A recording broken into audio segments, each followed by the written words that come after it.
It's the Ross Tucker Football Podcast. Oh, yeah, it is.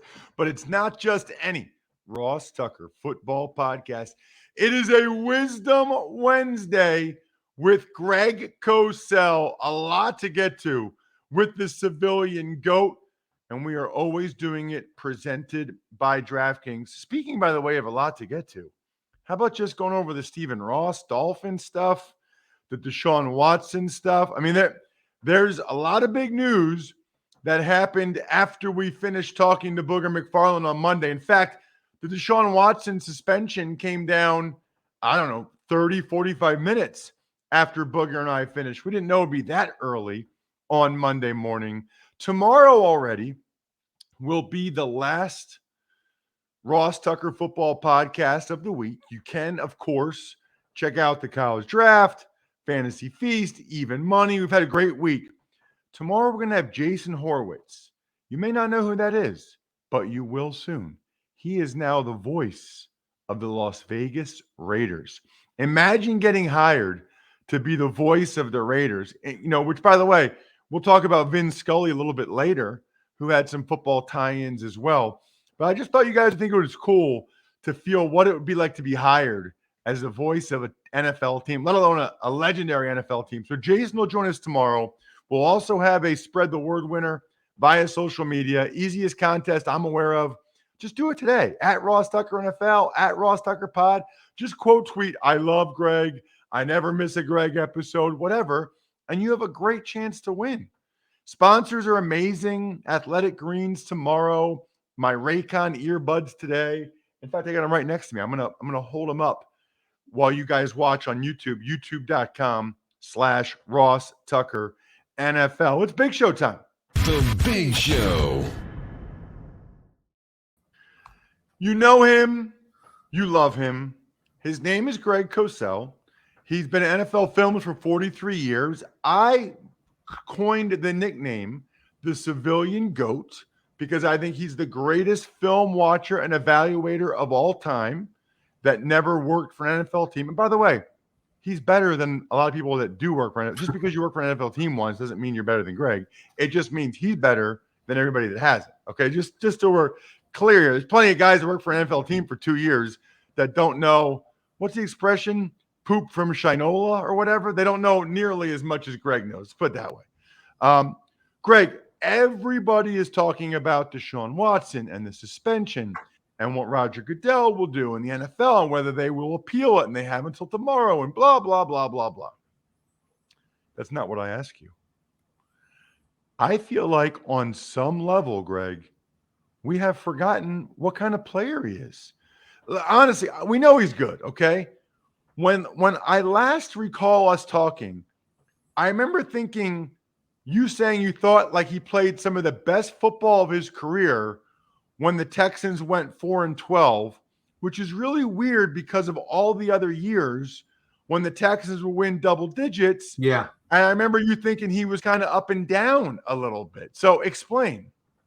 Yeah, and again, people tend to look at one lost record and they assign that to the quarterback, Ross, as you know. But there was a stretch, I thought, where Watson, for a 6 or 7 game stretch, played the best football of his career. I always thought that Deshaun Watson, he's a good thrower of the football. We know he can move and make improvisational plays. He's a very good second reaction player. But I always thought Deshaun Watson, in his own way, was struggling to find that balance between making throws from the pocket that were there and then moving outside of the pocket. Now, as we know, players that can move outside the pocket then can make special plays. But obviously, that's not the way the position is taught. And I thought he always sort of was struggling to find that balance. And I thought for a 6 or 7, maybe it was 8 games, I can't remember exactly. It's been a while. But I thought for a stretch there, he played at a really, really high level. Because Watson is a very good thrower of the football. When he plays that way, he plays with a really refined sense of timing. And then the movement becomes a parachute. And I think that's the way it should be. Maybe I'm old school. Some people might say that. But again, you know that I talk to a lot of coaches, and we know how the position is taught. And we know that coaches don't roll the ball out and say, let's run around today. So I think that there was a stretch where I thought Watson really, really improved and played at an extremely high level. Now, he hasn't played for a year. I don't think he really practiced last year either. Did he, Ross? That's a great question. He was out there, but he wasn't actually practicing. Yeah, Is my recollection. So. I mean, I'm not suggesting he's not going to come back and be a good player. I'm sure he will be because he's skilled. I think he's a really smart player and aware player. So at some point he'll get back to being what he was. The question is, depending on whether the 6 games are 6 or whether it ends up being more, only time will tell that. But when you miss a lot of football, my guess is it would take some time. It would be weird if it didn't take some time. Yeah. Right. Like on some level, it would sort of fly in the face of Peyton Manning and Tom Brady and all these guys. They want every rep. They want every practice rep. Now, listen, he was there for OTAs. He's there for training camp. Heck, they might give him some time in preseason games. I don't know. Right. But it's weird because there's a start. He's not going to be suspended less than 6 games. It might be more, but it's not going to be less. Correct. So it'll be very interesting to see what he's like when he comes back. Hey, I have a question. You may know the answer to this, and then I know we want to move on. When you're suspended, I know he can go through training camp, but once the season starts, can't even be in the facility. That's what I thought. Okay, so for 6 weeks, he's not practicing. He's not doing any of that. Can't even be in the facility. Okay. Yeah.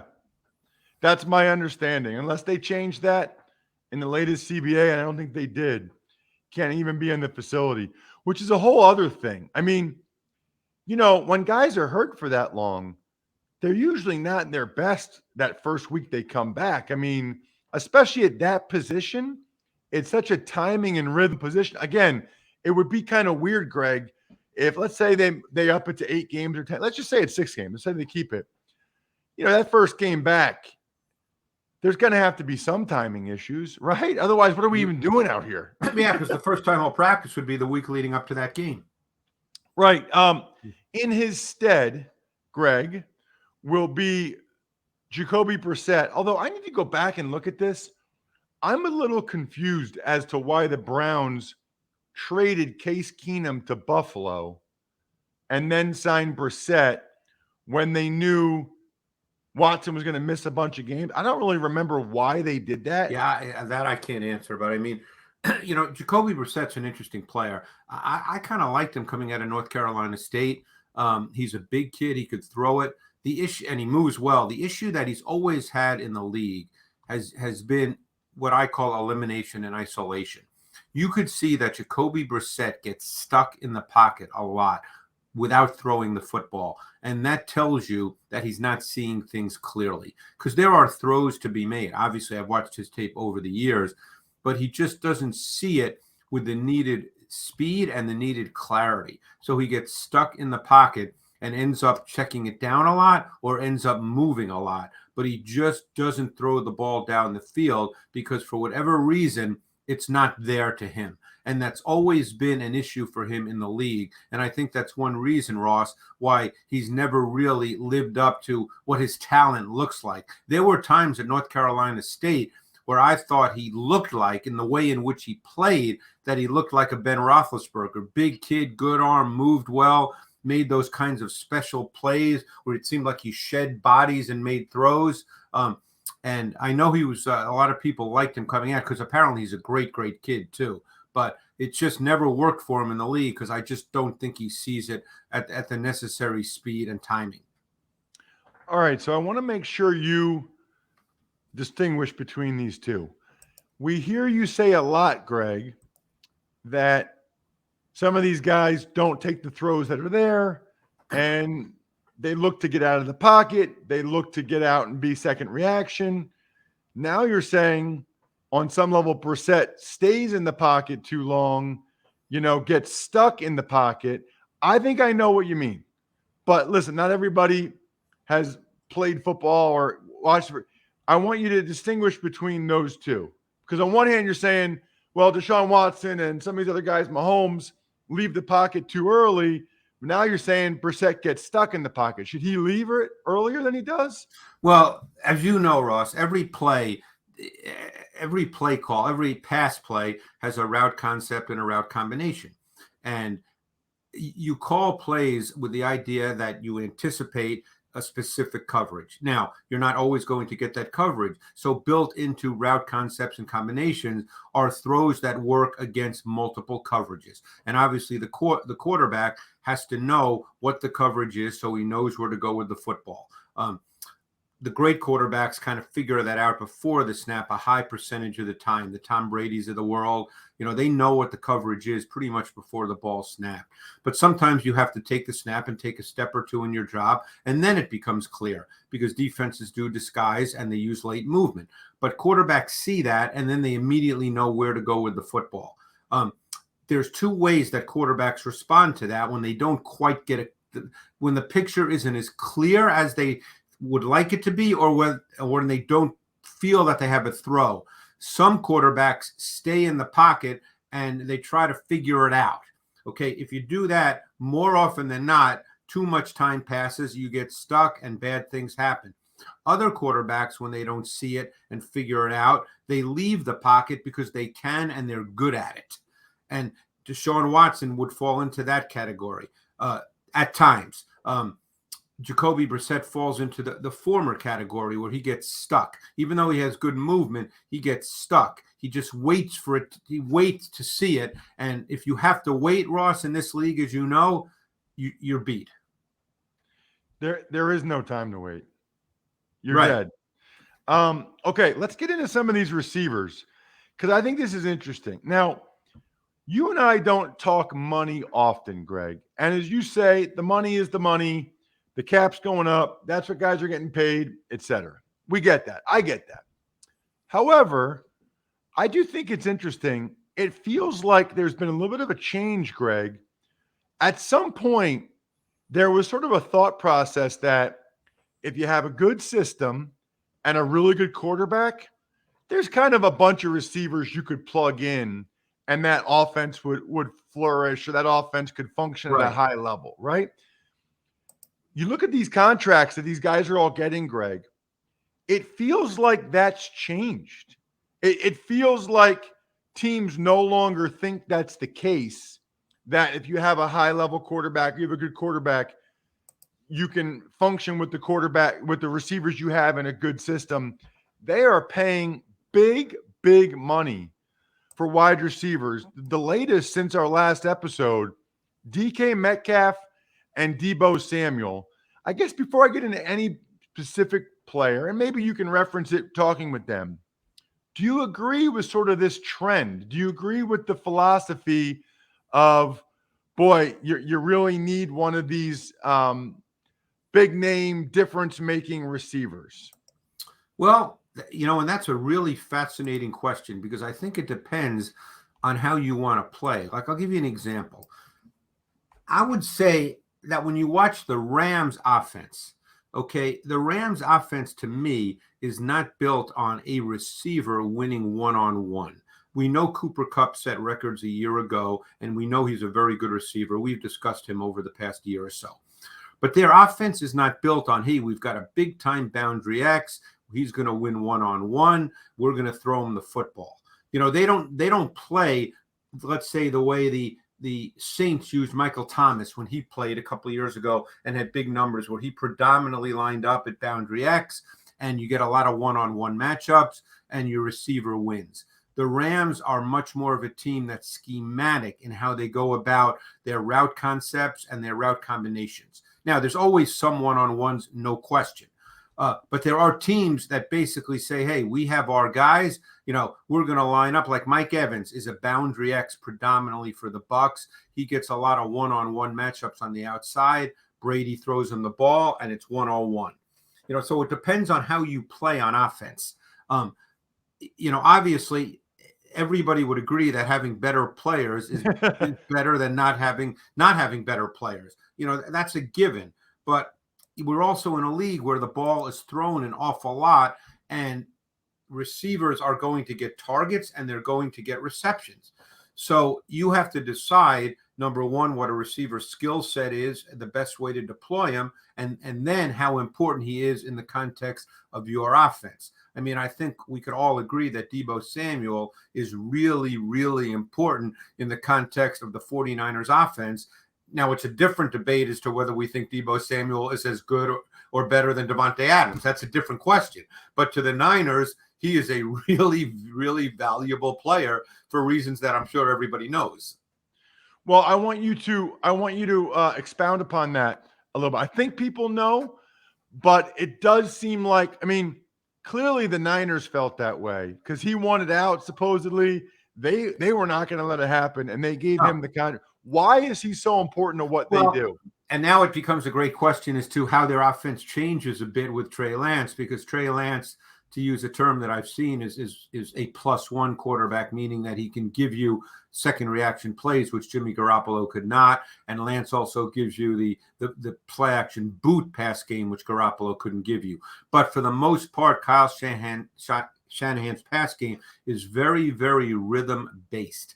So what Samuel is really, really good at, number one, he gets off the line of scrimmage. He's physical and he's explosive in short space. And when you throw a lot of short timing throws, as they did with Garoppolo, run after catch becomes critical.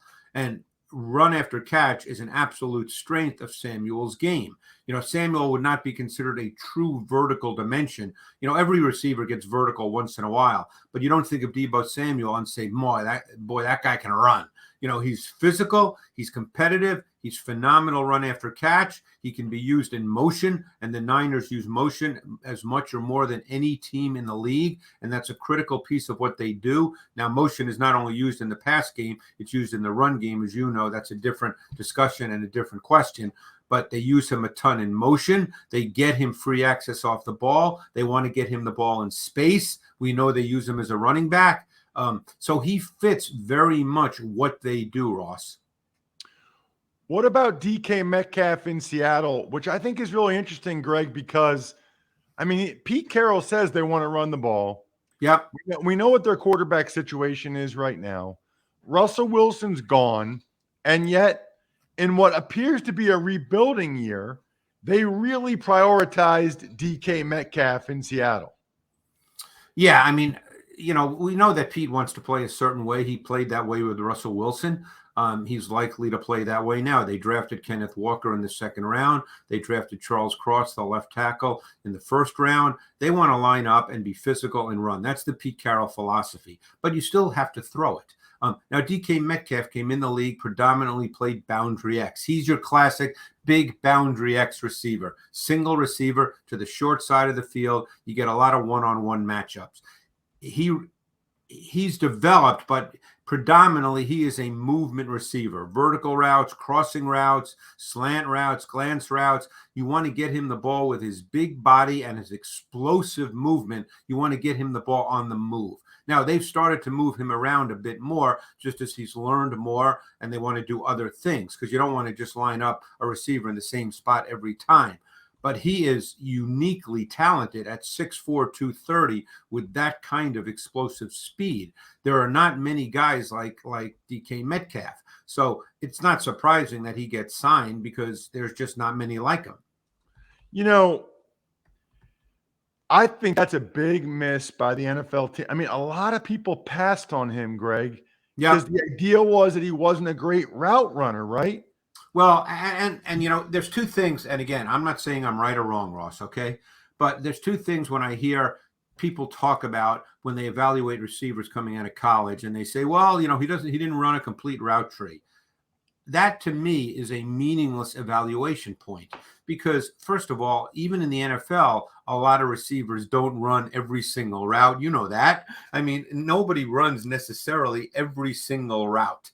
And plus, you get coached. It's the coach's responsibility to teach guys, you know, the position of wide receiver. The college game is different than the NFL game. You know, once you get to the NFL, you theoretically line up in different places. Splits dictate your releases. Splits dictate angle of routes. You know, there's a lot of things that are involved in playing wide receiver in the NFL, and that's the coach's responsibility. Now, if you truly believe, let's say, a player is incapable of learning, that's a different question. But just to say, based on his college tape, well, he only lined up on the left. I mean, Gabriel Davis, when he was in college, lined up on every single snap about 3 yards from the sideline on the left side of the formation. Okay. And Greg either ran a go route, yeah, or they just threw him the ball on a look pass. I mean, yeah. he ran like 2 routes. And I've heard from people that this kid's incredibly intelligent, okay? And in Buffalo's offense, he lines up outside in the slot. I mean, you get to the NFL, you get taught. That's the idea. So, just to say, well, he's not a good prospect because he only did this, that to me is not the best way to evaluate a receiver. So 2 guys got hurt, Greg. One's done for the year. One might be. I just want to get your quick hit thoughts. Yeah. Broncos receiver Tim Patrick, Cowboys receiver James Washington.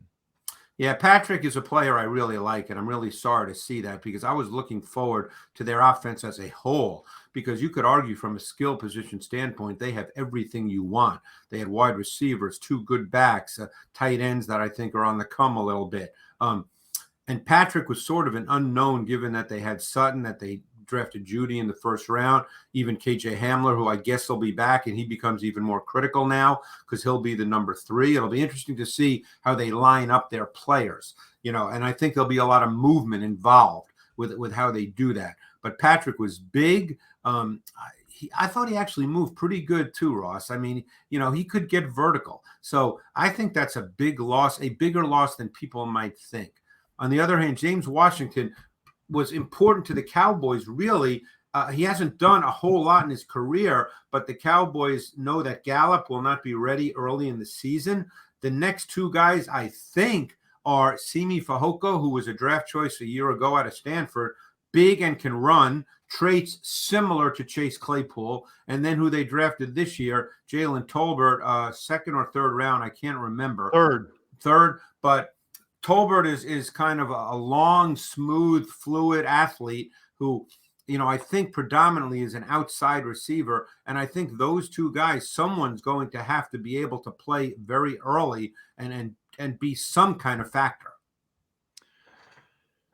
His name is Greg Cosell. We love him. He's fantastic. Might be joining me on Friday. In fact, he is at 1 p.m. on the Jim Rome show. So, I didn't tell you guys yet. I'm filling in for Jim Rome the next 2 days, which will be fun, noon to 3. It's on 3 hours on TV. Just my big fat head on TV for 3 hours, back-to-back days. Thankfully, Greg will join me on Friday. So now you have to watch or listen to that. Thank you, Greg. Thanks, Ross. Appreciate it. You know what I appreciate? Raycon earbuds. I literally just had to lean back and grab them. I'm charging them right now. Those of you watching on YouTube, you're seeing me hold these up. I cannot tell you how much I love these things. Every time I ride my bike, every time we drive, and I want to listen to something that my wife and daughters don't want to listen to, I pop one Raycon earbud. I actually listen to articles now. I open a web browser and I found this app I can anyway, that doesn't matter. What matters is they've got optimized gel tips for the perfect in-ear fit. 8 hours of playtime. I've never gotten it less than 1 of the green beeps. Like there's 4 green things that light up when you're charging them. I have them on for 2 hours at a time, sometimes 3 hours at a time. It's amazing. Love the noise isolation. Love that you can just press the earbud to turn it off or on.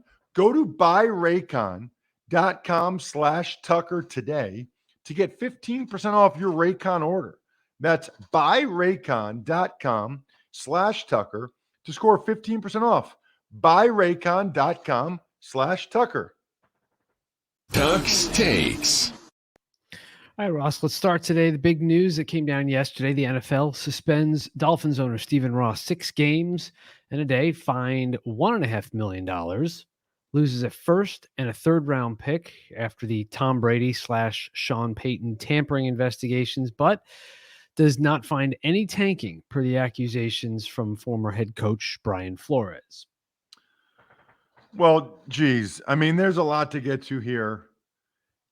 The tampering with Tom Brady goes back to like 2019 and 2020.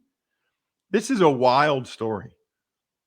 I mean, this is an NFL owner who tried to get a quarterback from another team and a coach from another team while they were both under contract with other organizations. It's bad. It's a bad look for Stephen Ross, bad look for the owner. And by the way, I think it's funny because on some level you can say, well, at least he's being punished for trying to do things to win as opposed to trying to do things to lose.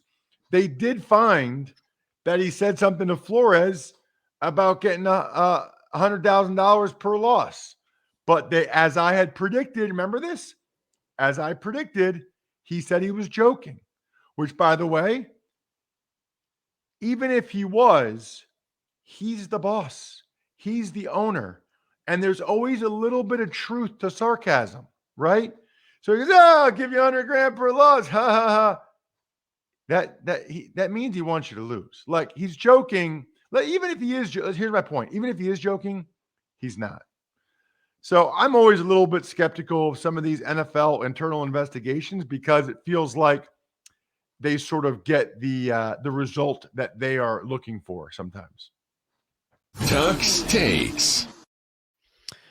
So right after we finished recording with Booger McFarland the other day, the word comes down: Browns quarterback Deshaun Watson suspended 6 games for violating the personal conduct policy, but not found to have been violent or used any coercion. NFL, no announcement yet on a possible appeal. Right. So they have to announce by tomorrow. It'll be very interesting to see what they decide. I think most people, I think maybe I saw a report last night that the NFL is expected to file an appeal. That appeal is then heard by either Roger Goodell or his designee. It'll probably be his designee, so he can stay separate, unless Raj wants to come in and suspend him for the year and be the hero. It's interesting because on some level, they created the impression that there's a more fair process now with the latest CBA. Oh, independent arbitrator, you know, we pick them together. Sue Robinson, we picked her together. Okay. They almost did the NFL a solid with this. Because rather than Goodell issuing the initial discipline and getting all the criticism, now they have this independent person who gets the criticism. And then Goodell comes in after he knows how everybody feels about it. And he can go up to 8 games, 10 games, 12 games, maybe suspend him for the whole year. But whatever decision he makes, he'll know that he's doing what the majority of people want him to do. It's really amazing when you think about it. Tuck's Takes. As you and Greg talked earlier, Cowboys, James Washington has fractured foot. Broncos, Tim Patrick, torn ACL, both out indefinitely. Never a good thing. You know, for the Broncos, it hurts their depth as much as anything else. For the Cowboys, CeeDee Lamb is like a lone soldier early in this year in terms of guys that are known commodities. I mean, it's not great. You know, we'll see what Tolbert can do. Greg mentioned Fehoko. They still have Noah Brown there. But this is because Gallup's on PUP, that makes the Washington loss a more significant one. Tuck's Takes. Vikings tight end Irv Smith and Rams wide receiver Van Jefferson going for surgery, while Bills safety Jordan Poyer hyperextends an elbow. It sounds like Irv Smith, I think he had surgery on his thumb, Van Jefferson knee. Sounds like there's a chance both those guys are back for week 1. So maybe not too much of a concern there yet. They think Jordan Poyer will be as well. So all these guys have a great chance to get back for week 1, but that doesn't always happen. Tuck's Takes. few big contracts that were just announced. Steelers kicker Chris Boswell, Patriots punter Jake Bailey, and Cardinals left tackle DJ Humphries. Well, good for those guys. You know my philosophy. I like when everybody gets paid, like when everybody get as many people as possible to get life-altering financial security or to max out their gifts and their hard work as possible. It's a little bit of a punch to the gut sometimes when kickers and punters sign contracts to make way, way more than I did. But that's my issue, not theirs. Congratulations to those guys.